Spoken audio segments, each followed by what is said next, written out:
All right, everybody, we are back on another video for my project. Was supposed to have something for this that was going to be really big, but unfortunately we don't. So we've got some more things to do to my engine, and made a discovery that wasn't expecting here. That is apparently a mistake I made a whole long time ago that I never even noticed or never checked to even see that I had made a mistake. But, like I said, we've got some stuff to work on this. Some new stuff from Holley that's going to be going on this engine. Granted, it won't be so new by the time this thing actually cranks and runs. But, you know, that's kind of the nature of the beast with this project. It's going to be something I'm trying to get put together and get completely taken care of as far as like the engine goes. Since I don't have much to do with the car right now, gonna be a lot of work coming up on that. But for now, let's figure out what we're gonna do to this engine tonight and see if we can make some progress on Kevin's Cutlass.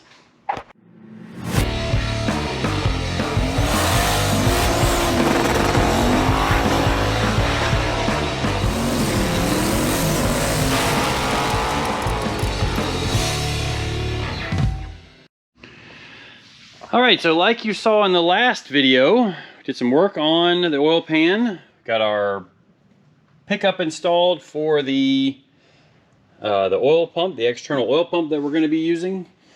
It is back upstairs in my stash of parts, the oil pump and everything. Maybe I'll go get it down in just a little bit, but I haven't quite got this thing fit and finished yet. You can see there's a mark here I need to do some grinding on.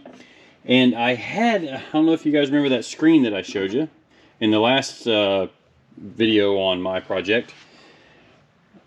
I had a universal screen that I was going to use to cover the entire pan, because the screen that I have already only comes to right here. Well, now that we don't have an oil pump sitting in this general area, you know, we can cover this screen. Use this screen to cover all the way back to, you know, the whole back of the pan. The idea of that screen is the oil goes through it one way, so as the engine and the crankshaft is spinning and the oil is whipping around, it's gonna slam it all over, and then it'll get caught up in this side of the pan, which if you notice, this side of the pan, you can easily get to the bolts. This side of the pan has a big kick out so that the oil has somewhere to go and get it away from the crankshaft. If you guys didn't know this, and there's other videos on YouTube about it, Engine Masters did a thing where they tested some different oil pans. There's horsepower in getting the oil away from the crankshaft. Now, that's not exactly what I'm after. I'm more about oil control in this thing.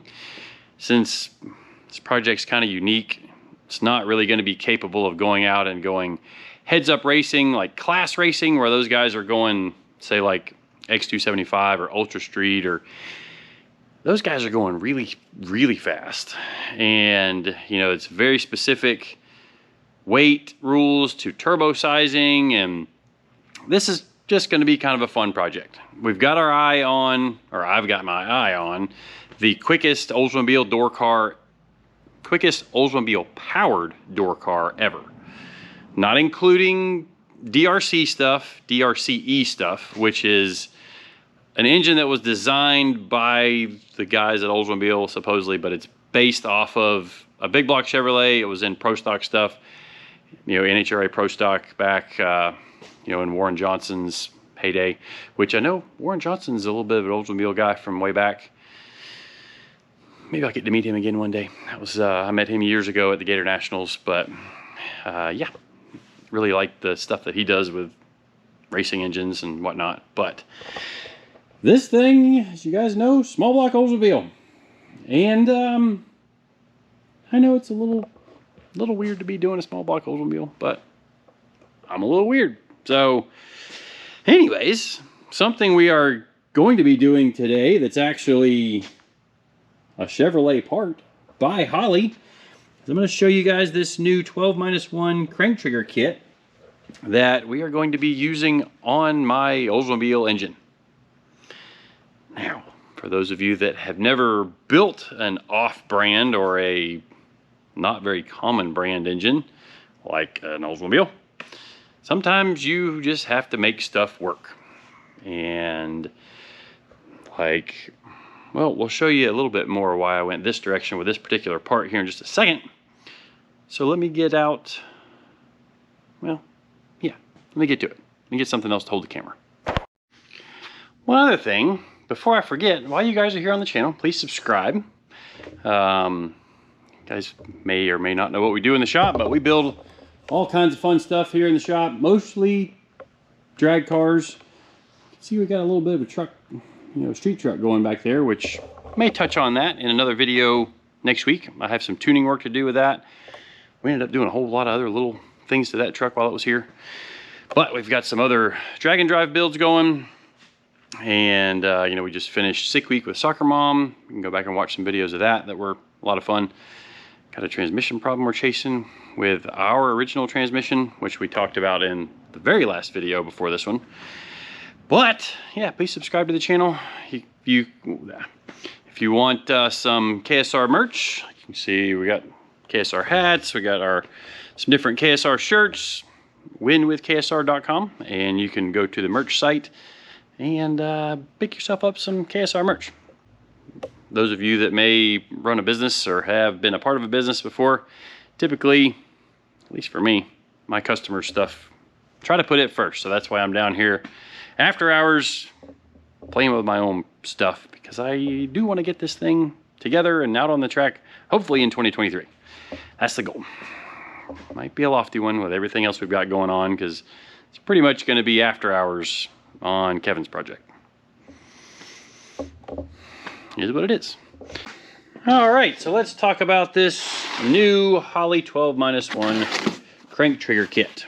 Now, originally I had planned to run a 4-magnet setup on my engine here, but Holley came out with this new setup here, and so that's what I bought. Yeah, well, we might read those. We'll see. Done a couple of these before, so might not need to. All right, let's get this thing all the way out of the package.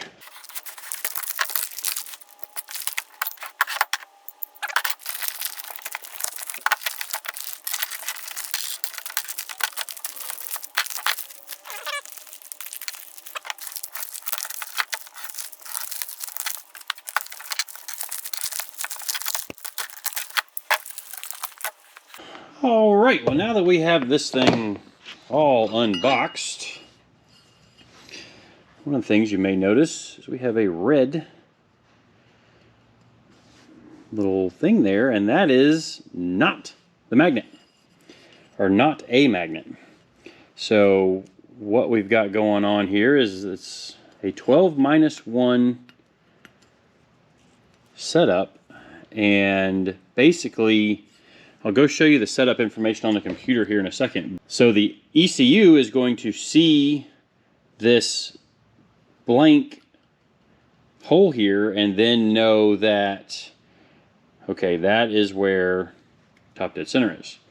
So let's actually go in and I'll show you the setup in the Holley software.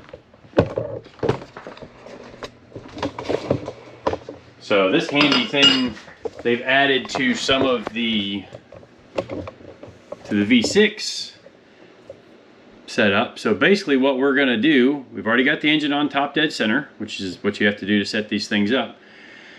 So basically what we're going to be looking to do is we're going to put, you can see it's got an open spot here. So we're going to count around 1, 2, 3, 4, 5, 6, 7, 8, 9, 10. And on the 10th tooth, we can place the pickup. Now it doesn't have to be the 10th tooth. We can change that. We could make that a different setup.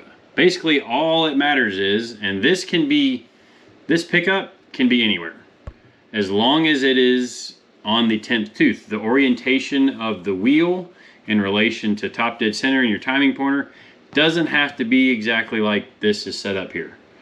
So if your timing pointer is there and you've got room to put the sensor right here, as long as where this happens, it's on the 10th tooth or whatever tooth you tell it to be. We could do it on the 2nd tooth or the 4th tooth or however it works for our alignment here. So the way I'm going to do this is I'm actually going to move it to the 4th tooth, and I plan to actually have the sensor kind of on the top of the balancer. I think that's going to make the most sense for my setup, but if I have to move it, I have to move it. So that's what the red spot is for. And what should happen here with this balancer, now you guys are seeing this the same time I'm seeing this. This ATI balancer is supposed to have a big block Chevrolet front on it right here. So this pilot here, as well as this step here, should be big block Chevrolet, which means this should fit right on. Looky there. Just like it's supposed to. Okay, good. I feel pretty good about that. So, we have obviously different options here for where we can bolt this thing. And here's our number 1 tooth. Tape off of this thing just because that annoys me. 1, 2, 3, 4. You know what? I might even make it on number 3. I'll have to think about that. So one of the things I've got to keep in mind is all this other accessories that are going to be on this engine. You know, there's probably going to be an alternator somewhere in here, which will have to fit to the motor plate. Speaking of the motor plate, I ordered a motor plate years ago for this car, or for my car. Ordered it extended long on the bottom. Well, if you look at the water pump holes there in the shape, that is not for an Oldsmobile. Somehow I didn't catch that years ago when I ordered this, so whatever that fits, it'll be up on the website for sale soon because we don't need it. And we do have a parts website for those of you that want to buy some parts from KSR. KSRraceparts.com. Got a text message from somebody. So KSRraceparts.com, and you can look at some of our old used stuff. We've got old turbos on there, some of our old torque converters from Soccer Mom, our old injectors from Soccer Mom. A lot of really good parts that you can buy for much cheaper than we originally paid for them. Anyways, let's get back to work on my car, or my engine. So that's the plan for where we're going to set this thing up. Now, I may not use all of this bracket. Probably not going to. Most likely what I'm going to do is take off the motor plate, which I have to, you know, this is my cam sensor right here, which with the combination of this trigger wheel and the cam sensor to let the ECU know when number 1 compression stroke is coming up. That's how we get sequential firing order on the fuel injectors, as well as the ability to run coils so that this engine can have 8 individual coils on it. So yeah, we've got a little bit of working to do here. I need to kind of plan out, and it might be that I plan on putting the sensor right here. So because of having the ability to adjust the timing offset in the ECU, there doesn't have to be a whole lot of adjustability into this. Now that's a lot in my opinion, but there's been a couple of engines we set up where I had zero adjustability with this just because of how things fit, and it worked out great. Only had to adjust the base timing by just a couple of degrees. So once this all gets going and we get this engine fired up, one of the first things I will do is perform a static timing check where I will program the ECU to say be at 20 degrees of timing, and then I will verify with a timing light that the timing that's in the engine matches what the ECU thinks is in the engine. And that's just good practice, and everybody should be doing it for every engine. Even your LSs that do not come with a timing pointer, figure out some way to work up a timing pointer for getting your base timing set initially. Because if you're just guessing, not all of the factory crank sensor wheels are perfectly on right. And like, if you get that wrong and you think you've got, you know, 20 degrees of timing in your engine with a boatload of boost, and you actually have 25 degrees of timing with a boatload of boost, chances are you're gonna hurt something. So we want to avoid all that. So I'm doing my best to plan all this out ahead of time with this engine, because it took me a long time to put this engine together. And if I hurt it, I can't exactly go back quickly and replace a lot of the parts of this. So one real big advantage of this 12-1 wheel versus the old 4-magnet setup is, as you can kind of tell by just some math, you get a lot better resolution with the 12-1. You know, basically these are spaced like there's 12 of them, so that math ends up 30 degrees. Yeah, so 30 degrees between each magnet here. And for very high RPM stuff, that gives us plenty of time for the sensor to be seen, or the magnet sensor to be seen, because basically this sensor, when it passes the magnet, it closes, and then when it comes off of it, it opens back up and then sends its signal over to the ECU. Same way with the camshaft. There's one magnet on my cam wheel. So, and the cam gear spends half the RPM of the crankshaft. So, you know, the engine goes around twice, camshaft goes around once. And with all of this stuff, we can make my Oldsmobile run with Holley EFI and have 8 coils and 2 sets of sequential injectors. Actually, I could do 3 sets if I really wanted to. But we are going to be doing just 2 sets. Same way we did Soccer Mom, same way we did Mullet. But yeah, I've got some machining to do here. Alright, so the machining that we need to accomplish today, before I wrap this video up, is I want to make this mate and pilot so that there's no wobble there. And then I want to machine this so that this pilot's in there.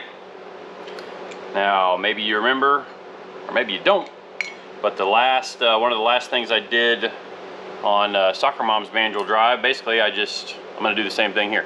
I'm going to take and figure out where this circle is, and I'm going to weld a little bit of a ring there.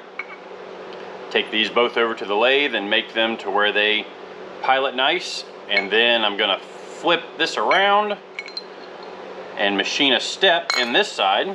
The bolt pattern's already right, but you can see if I just set it on there, you know, it can teeter around, and we want to pilot off the, you know, the machined pilot there. And I'm going to machine off this outer pulley just because I don't need that.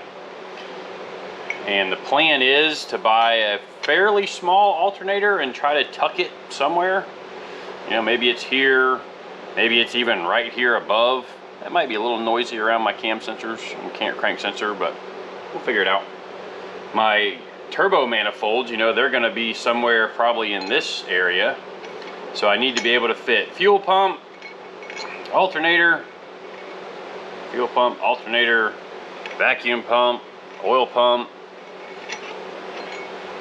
But anyways, that's going to be something we tackle another day. But for today, we're going to go do some welding, do some machining, and then bolt all of this together.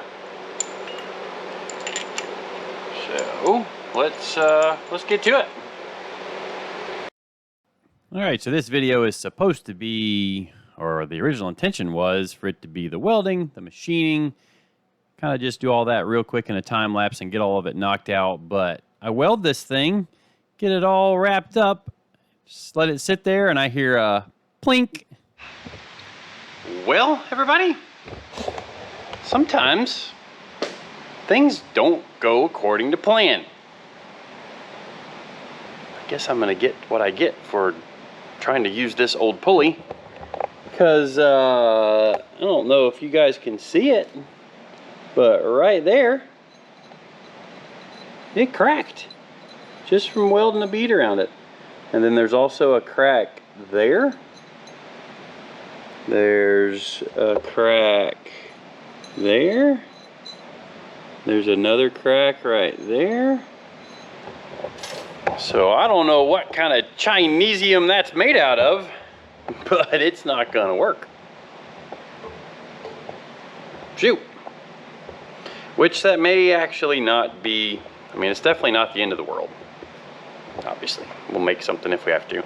Maybe I just machine a pulley to do what I need to do.